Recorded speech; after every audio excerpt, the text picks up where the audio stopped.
Okay, we're back. We're talking about measure problem, we're talking about multiple universes, because of course, on a direct comparison, if there's only one universe or a limited number of universes, the audience here has come to the conclusion that it's more likely that it's being created or that a created universe is possible than that a chance universe is possible. It's probably around 75% as opposed to big.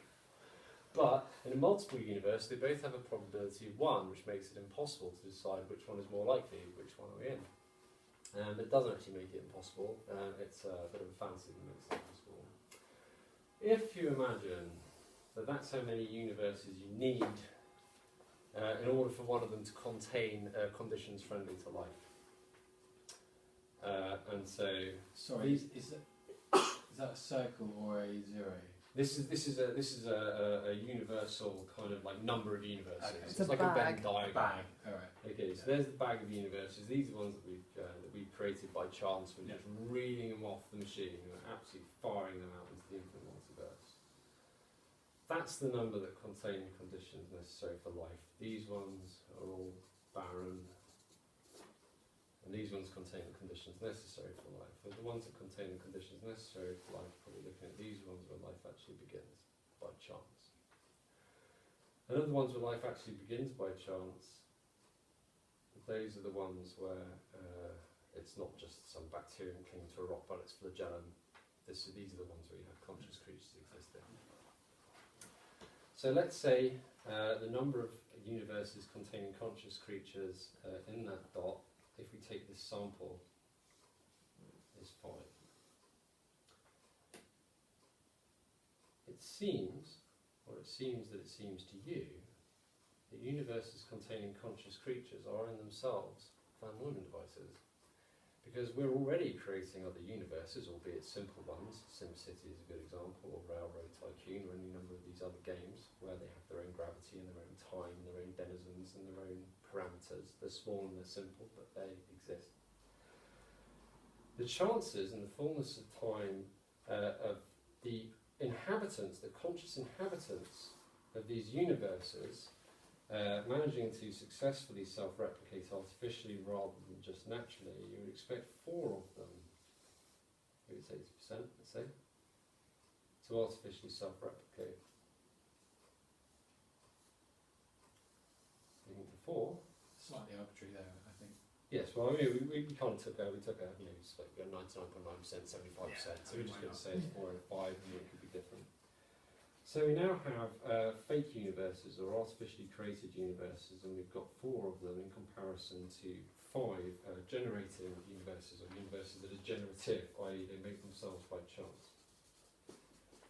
But these universes are just like our universe insofar as they're full of people who have competing interests, and so they have their own equivalents of China and their own equivalents of America, so each universe doesn't stop at just one each. And the different states in these universes can obviously make as many as they want, as long as their computing power can handle it. So these 4 universes, let's say each universe churns out, kind of like, I don't know, like let's just say 2. Let's be really, really conservative and say that each universe turns out 2 created universes each. We now have 8 created universes in comparison to 5 generative universes, but these 8 created universes contain creatures who are, as it says in the Tower of Babel story, just like us, and will, if left to their own devices, achieve whatever they want. What do all of these universes have the capacity to do? Self-replicate, that's right. It's much the same as a self-dividing cell. They're a bit like buses. You wait for billions of years, and then millions come along at once. Any universe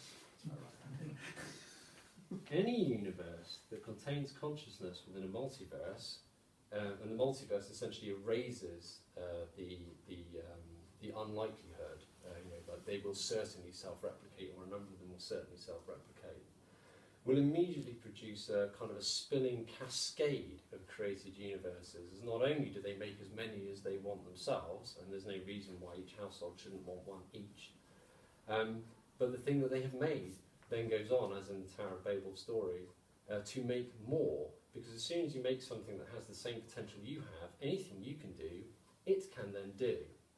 And what you would expect to happen is that actually the longer you leave this, and the more infinite your universe becomes in terms of time, the longer it goes on and on and on, your number of generative universes remains fixed at x.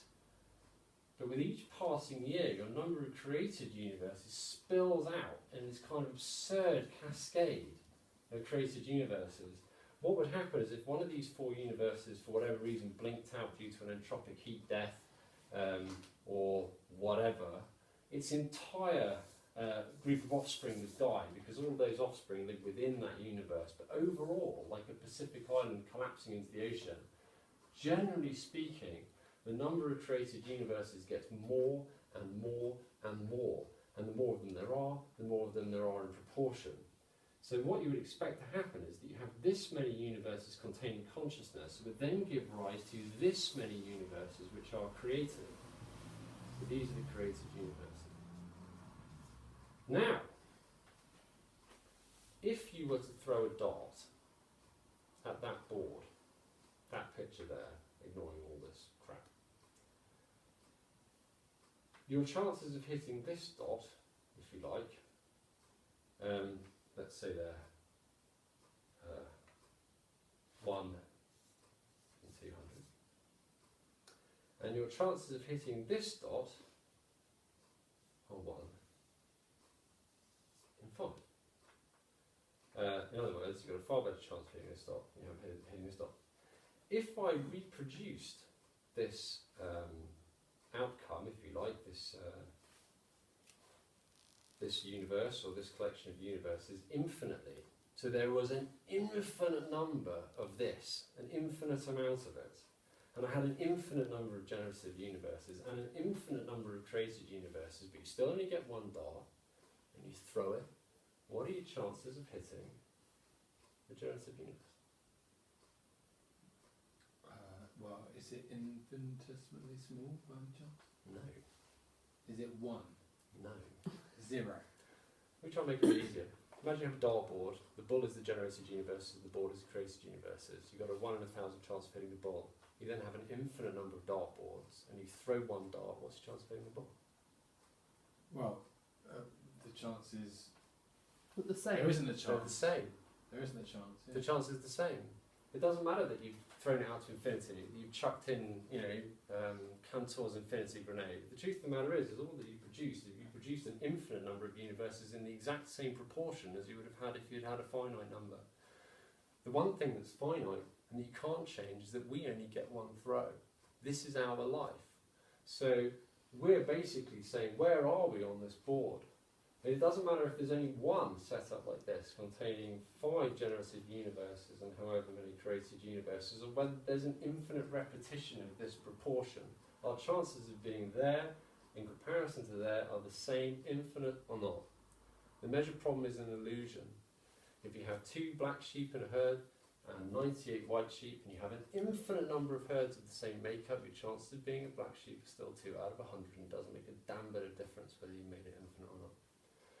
So, if it's more likely that our universe, the theist premise, if you like, holds water in the universe in which we occupy better than the atheist premise, then it doesn't matter if it's an infinite multiverse or an infinite multiverse. The chances of you being in a theist universe are exactly the same.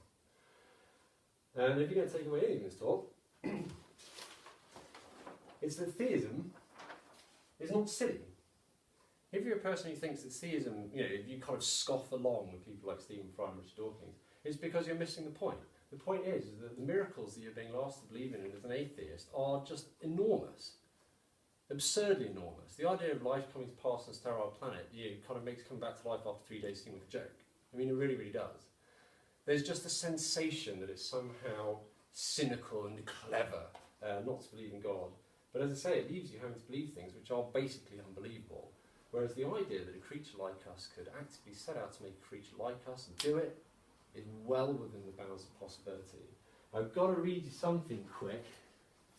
Now, if you haven't read the Bible, I would say that you probably couldn't lay claim to being a well-educated man. This is the foundation stone of Western civilization, after all. Talking about AI doesn't seem to have a great deal to do with religion, because no religions contain AI, but this is quite interesting. Can you tell us which bit? This is Revelation, so this is like the rock band book that the Bible. This is the anything is possible So, moment. woohoo! Yes, this is Revelation. So this is the end of the world. It deals with the end of the world. Bearing in mind, I'm just going to read you this bit again, if you don't mind. This is the bit where it talks about God deciding that he's going to make a man. God said, now we'll make human beings, and they'll be like us and resemble us. They'll have power over the fish, the birds, the animals, domestic and wild. And so God created human beings, and he made them like himself. Doctor formed the man out of it, and he breathed his life-giving breath into its nostrils, and the man began to live. And that's how God's creation of man is described. At the end of time, according to the book of Revelation, when the whole world's going to hell, and you've got the beast, who is maybe an individual, maybe a country, maybe nothing. The beast told him to build an image in honour of the beast that had been wounded by the sword and lived. The second beast was allowed to breathe life into the image of the first beast, so that the image could talk and put to death all who would not worship it. The beast forced all people, small and great, rich and poor, slave and free, to have a mark placed in their right hands or on their foreheads, and no one could buy or sell unless he had this mark. And this is the last thing, that passage there is the very last thing that mankind actually manages to do before what's usually referred to as the second messianic age. Then I saw another angel flying high in the air with the eternal image of good news to announce to the people of the earth and every race, tribe, language, and nation. He said in a loud voice, honour God and praise his greatness, for the time has come for him to judge mankind. The last thing that mankind manages to do, or according to Judeo-Christian theology, the point at which God says enough is enough, is that he manages to create an image of himself in exactly the way that God manages to create an image of himself in Genesis, and he breathes his life-giving spirit into it. It takes on a life of its own, and goes off and does his bidding. So, if you don't think there's artificial intelligence in the Bible, arguably the entire book is about artificial intelligence, insofar as it's the struggles that the person who makes an artificial intelligence has then dealing with it. And the end, and I'm going to stick my neck out here and say that actually this is what God is trying to avoid when he confounds man's languages of Babel, is that he's trying to avoid man achieving the same thing, at which point the moral obligation on him is to bring the whole thing to a close. That's my view, but I hope you enjoyed the talk and I hope you enjoyed the drinking. Thank you very much. Good night. So is there a Q&A now? No. Okay. Yeah, sure.